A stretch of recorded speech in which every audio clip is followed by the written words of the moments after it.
À moins d'un an de la fin de son contrat, N'Golo Kanté n'a toujours pas prolongé avec Chelsea. Et rien ne dit qu'il le fera. Selon The Athletic, le milieu de terrain de l'équipe de France ne parviendrait pas à s'entendre avec la nouvelle direction des Blues. N'Golo Kanté vit-il sa dernière saison sous le maillot de Chelsea? Ce n'est pas en cette fin d'été, le milieu de terrain de 31 ans semble en tout cas loin d'une prolongation.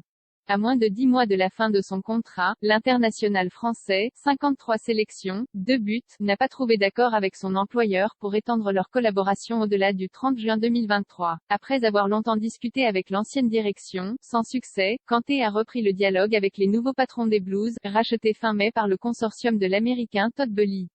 Plus grand que les infos mercato en direct, mais selon The Athletic, les deux parties ne parviendraient pas à se mettre d'accord pour le moment. Chelsea offrirait à son champion du monde 2018 une prolongation de 2 ans, assortie d'une année supplémentaire en option. Mais le natif des Hauts-de-Seine, qui se sent bien dans la ville de Londres, souhaiterait un bail de plus longue durée. Les dirigeants du club anglais hésiteraient sur ce point en raison de l'état physique de Kanté. Le PSG serait à l'affût ces derniers mois, l'ancien Canet enchaîne les séjours à l'infirmerie. Après avoir souffert du genou en fin de saison dernière, il a débuté la saison par une blessure lors du derby contre Tottenham, le mois dernier, dès la deuxième journée de Premier League, 2-2.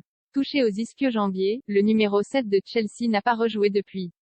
Il ne compte que 2 apparitions outre-Manche cette saison, pour 175 minutes cumulées. Si sa situation contractuelle perdure, il pourrait se mettre d'accord dès janvier avec le club de son choix afin de partir libre à partir du 1er juillet prochain. Le PSG surveillerait de près la situation, tout comme 2 grands clubs anglais et une équipe espagnole, qui aimeraient le récupérer sans indemnité de transfert. En attendant, Kanté espère revenir rapidement sur le prêt afin de se mettre à disposition de Graham Potter, l'ancien coach de Brighton, qui vient de prendre la succession de Thomas Tuchel, licencié la semaine passée.